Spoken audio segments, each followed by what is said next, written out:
Magandang araw mga kaibigan. Ngayon, ating tunghayan ang panglima na kabanata ng ating kwento nga pinamagatang One Night Stand, Two Faces. Pero bago natin sisimulan ang ating kwento, pakilike po muna at kung bago ka pa sa aking channel, pakisubscribe at pakiclick na rin po ng bell button para updated kayo sa susunod pang upload. Ang panglima na kabanata, Sander. Lexi. Kanina pa ako nababagot kakaantay kay Cedric. Kanina pa siya nagpapaalam at ngayon ay 4 na oras na ito. Nasaan na yung taong yun? Kinuha ko ang phone ko at dinayal ang number ni Raisa, best friend ko. Mukhang matagal pa ang asawa ko kaya magsha-shopping na lang ako. Oh, Lexi, kamusta ang bagong kasal? Tanong ka agad nito sa kabilang linya. Eto, alone. At bakit parang malungkot ka? Nasaan ba si Cedric? He's not here. Pinatawag sa ospital, biglaan daw. Narinig ko itong tumawa sa kabilang linya. Bagong kasal tapos iniwan? Baka naman pinagod mo. Anong pinagod? Wala pa nga kaming ginagawa. Nagsasabi naman talaga ako ng totoo. Mag-iisang linggo na kaming kasal ni Cedric pero wala talagang sex life. Kailan pa niya ako yayariin kapag sarado na ang matris ko? Tiyak, I am already 25 na. Bakit wala? Pag-uusisan ito. Long story. Kaya, samahan mo ako mag-shopping doon. Doon ko na lang ikwento sa'yo. Alright, bye. Mabilis akong naghanap ng masusuot sa closet dahil mainit. Nagsuot lang ako ng black short at simpleng white t-shirt. Kaagad kong dinala ang kotse at tinungo ang usapan namin ni Raisa. 20 minutes ay dumating na ako sa isa sa sikat na mall sa Quezon City, ang Trinoma. Nagpark lang ako ng kotse sa basement bago hinagilap si Raisa. Mars! Dito! Kumakaway ito sa di kalayuan at agad ko naman siyang pinuntahan. Lucas, you're here. Isinama pala ito ni Raisa. Magkapatid sila at si Lucas din ang kaibigan namin ni Cedric. Magbabarkada kami noong college days namin. Kaso lumipad ito sa Amerika kaya nagulat ako. Of course naman, Lexi. Sorry, di man lang ako nakadalo sa kasal. Natawa naman ako sa sinabi niya dahil parang may paawa effect pa ito. Ano ka ba? It's okay, sabi ko at bahagya siyang tinapik sa braso. Where's Cedric? Bakit nag-iisa ka? Pilit akong umiti. Napansin niya pala iyon. Nakakainis talaga itong si Cedric. May inaasikaso kasi siya sa ospital kaya wala siya ngayon.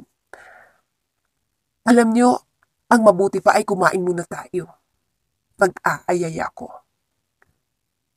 That's great idea. Miss ko na rin ang pagkaing Pinoy. Pulalas ni Lucas.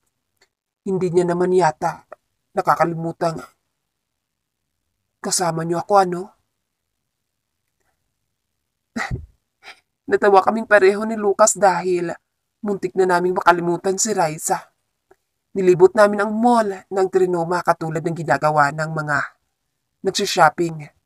We eat, we watch movies, and kain ulit hanggang sa nanawa kami.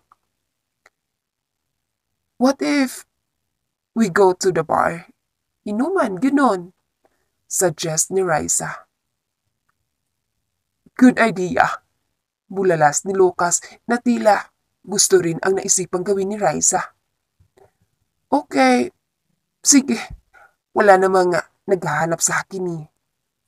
Totoo naman kanina pa wala man lang Cedric na tumawag.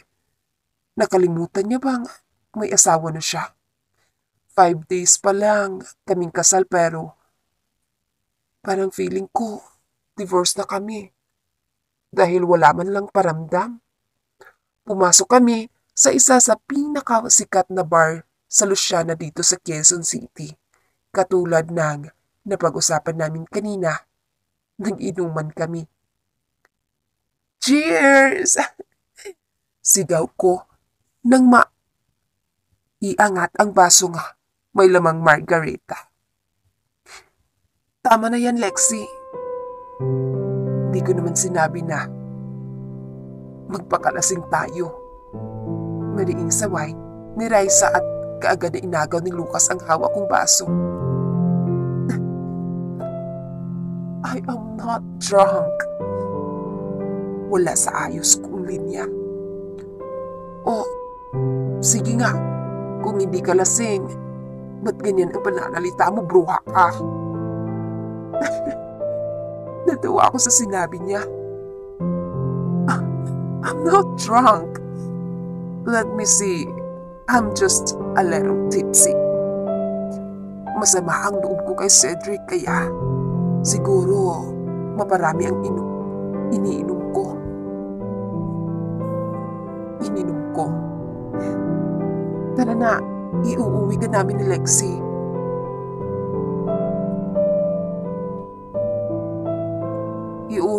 Uuwi ka namin, Lexi. Boses iyon ni Lucas. Medyo umiikot na rin kasi ang paningin ko kaya di ko na alam kung sino ba ang nasa harapan ko. Naramdaman ko na lang ang pag-alalay ng dalawa sa akin. Pag-gewang-gewang na ako ng lakad at batid ko ang paghihirap nila. Madala lang ako. Naramdaman ko na lang ang pagbagsak ng katawan ko sa front seat ng kotse. Nasusuka ako. Sambit ko nang makaramdam ng pagduduwal.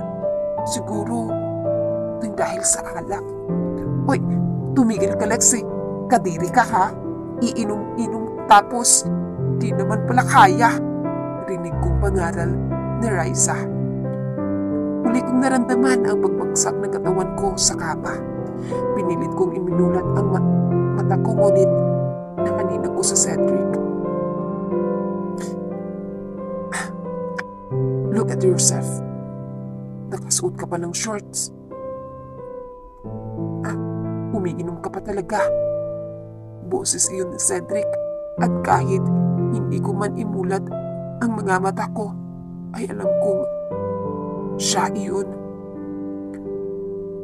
Nang ganap ko nga maimulat ang mga mata ko ay siya nga talaga. Kaya dala ng kalasingan ay hinila ko ito papalapit sa akin. Nakapaibabaw ito sa akin na nakapagbigay ng kakaibang sensasyon. Don't tease me, Lexi. Baka hindi ako makapagpigil. Sabi nito habang seryoso akong tinitigan sa mata. Ako na ang gumawa ng first move. Hinawakan ko ang batok nito at mabilis na hinila iyon palapit sa akin. Dahilan para maglapat ang mga labi namin. Sander. Pag-uwi ng bahay ay walang tao. Nakalak ito kaya nakapagtataka. Wala rin ang kotse ni Lexi. Hinahanap ko ang duplicate ng bahay sa attached case. Buti na lang pala at may dala akong extra dahil malamang lalamukin ako sa labas. Lexi! Ngunit tanging iko lang ng bahay ang sumasagot sa akin. Nasaan na bang babaeng iyon? 5 p.m. na. Pinuntahan ko rin sa kwarto. Ngunit walang Lexi na nandoon. Saan ba ang nagsusuot? Naisip ko ito nga tawagan ngunit bigla kong naalala. Wala pala akong number niya. S- Saan na ba siya? Itinuon ko na lang ang sarili ko sa pagtatype sa laptop ko. Inayos ko ang data ng cells na hindi ko natapos kanina. Lalo na ngayong may bagong labas na item si Mr. Chua at balak tapatan ang bagong product ko. Mapapabagsak ko rin ang matandang iyon pagdating ng panahon. At isa pa itong anak niya na sakit sa ulo. 8:00 na ay wala pa rin. Halos hindi na rin ako mapakali. Bakit ba ako nagkakaganito? I've never felt it before sa mga babaeng ngunit iba itong si Lexi. For God's sake. Ang sabihin mo, Sander, attractive ka na talaga sa kanya. Wala nang mas hihigit pa dun. Kanina ko pa kinakausap ang sarili ko ngunit wala pa rin siya. Di ko na rin mabilang kung ilang ulit ko bang sinipat ang wristwatch ko para malaman ang oras. Eksaktong 10:00 na nga, may bumubusi ng kotse sa labas. Para malaman kung siya na ba, ay mabilis akong lumabas. Nakapagtataka lang at hindi kanya yung kotse. Nang magbukas ito, ay bumaba ang matipunong lalaki. At kaagad inalalayan ang asawa ko. Asawa ni Cedric. How dare him to touch her? Uminit kaagad ang tenga ko sa paghawak nito sa bewang ni Lexi. At ang magaling na babae, mukhang nakainom. Cedric, I'm sorry. Ayaw mo paawat eh. Naglasing, sabi nito habang inaalalayan sa Lexi. He knows me very well. The way he talk, parang kaibigan nito ni Cedric. So, I tried to act na kakilala ko siya. Sorry, naabala ka pa ng asawa ko. Kunyaring tugon ko. It's okay. Paano yan? Dito na kami. Yung kotse ni Lexi, ihahatid na lang ni Raisa bukas. Sige, sabi ko at umalis na ito. Hawak-hawak ko pa si Lexi na halos hindi makatayo ng maayos. Bye, Lucas. I love you. Pahabol na sigaw ni Lexi sa kaibigan nito na ikinalaki naman ang mata ko. I love you? Bakit? Asawa ba niya yun? Tila hindi naman niya yun narinig dahil papikit-pikit na ng mga mata nito. Hirap na hirap akong buhatin siya. Di ko alam anong problema niya, bakit ganito siya kalasing. Daig pa niya ang iniwanan ng kasintahan. Look at yourself.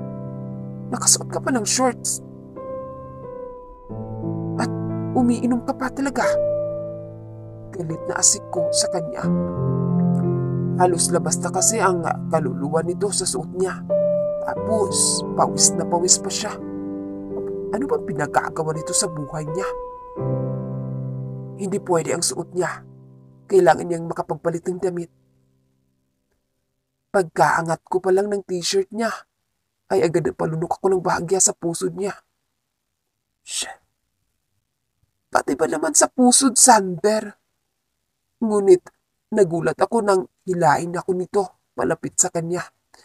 Dilat ng mga mata nito habang diretso ang tingin sa akin. Tila ba may ipinapahiwatig ito. Don't dismiss, Lexi. Baka hindi ako makapagpigil. Tugon ko dito, ngunit imbis na tumigil ay bigla na lang hinablot nito ang bato ko at walang sabi-sabi akong hinalikan. Shit, ito na naman. Her lips was so smooth. I can't control myself right now. Parang anumang oras gusto kong kumawala. Itong alaga ko. Stop it, Lexi. Saway ko. Ngunit, hindi ito nagpatinag. Mabilis itong pinasok ang mga palad niya sa pulo ko. Tsa, may lahi pala itong manyakis ang babaeng ito.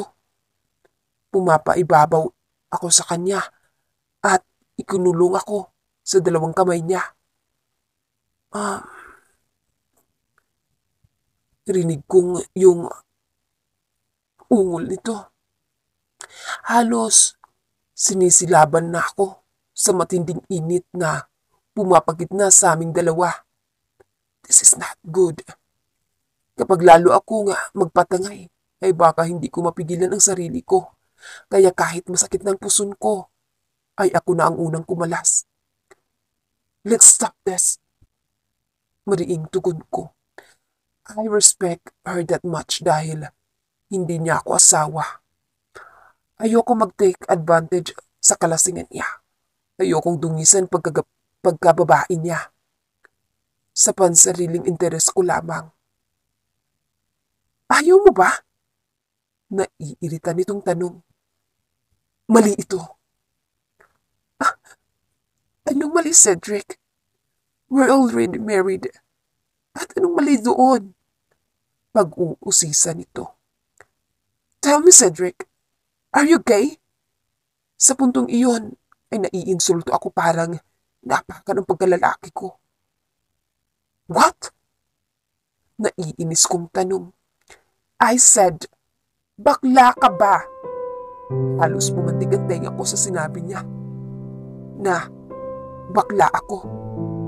Baka kung ipasok itong alaga ko ay mamilipit siya. See? Bakla ka ng... Di ko na pinagtapos ang sinabi niya ng... Siilin ko, ito ng halik. Mabilis ko rin iginapang ang kamay ko sa loob ng t-shirt nitong suot. At hindi pa ako nakontento ay kinapako pa ang malalaking dibdib nito. Nang mahirapan akong dukutin, ay mabilis ko itong hinubad. Now, tingnan natin kung sinong bakla. Lexi. Hindi ko sinasadyang tawagin siyang bakla. Masyado kasi siyang pakipot kaya lumabas iyon sa bibig ko. Is this what you want? At halos mapaliyad ako nang sakupin ito ang dibdib ko. Ganito pala ang pakiramdam kung saan-saan na rin gumagapang ang kamay niya. Bagay na hindi ko naman sinasaway. Hanggang sa bumiyahe papuntang underwear ko. Ang makasalanan niyang kamay. Said, he got my words using his mouth. Gusto ko nang sumigaw. Hindi ko alam na ganito pala siya ka-wild. I thought Cedric was a shy person at di makikitaan ng ganitong gawain. But now, here he is. Nagpapakasasang sa labi ko na kala mo'y wala nang bukas. Bahagya pang sumakit ang labi ko dahil sa di sinasadyang makagat ito at halos maipaong ko na ang kuko ko when he put his finger inside me. Nakakabaliw. Tumigil ito sa ginagawa ng maghubad ito ng pulo. Yung tattoo niya sa likod, nakikita ko na naman. Like the view, Lexi? Pili yung tanong nito nang mapansin ang pagkatig ko sa dakong iyon.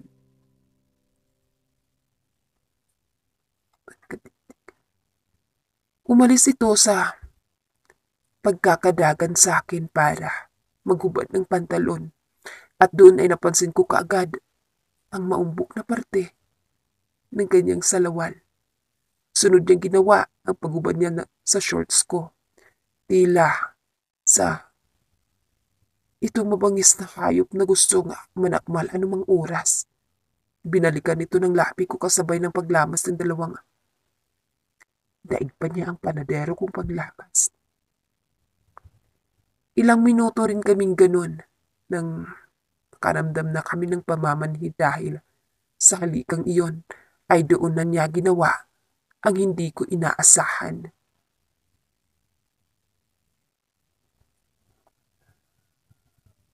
At yun nga, may nangyari.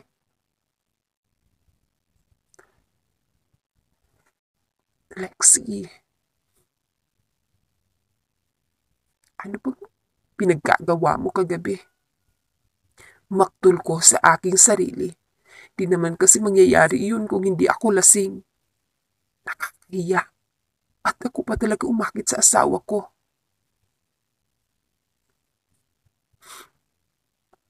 Para akong lantang gulay.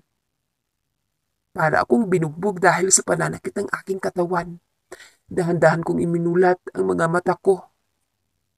Nang matingnan ko ang aking sarili na tanging kumot lang ang nakatakip sa hubad kong katawan. Ano bang pinagkagawa ko kagabi? Napataas na lang ang dalawang palad ko nang maramdaman kong pagyapos ni Cedric sa aking bewang. Nang balingan ko ito, ay sarap na sarap ito sa pagtulog. Are you tired? Tanong nito kahit nakapikit naman ang mga mata niya.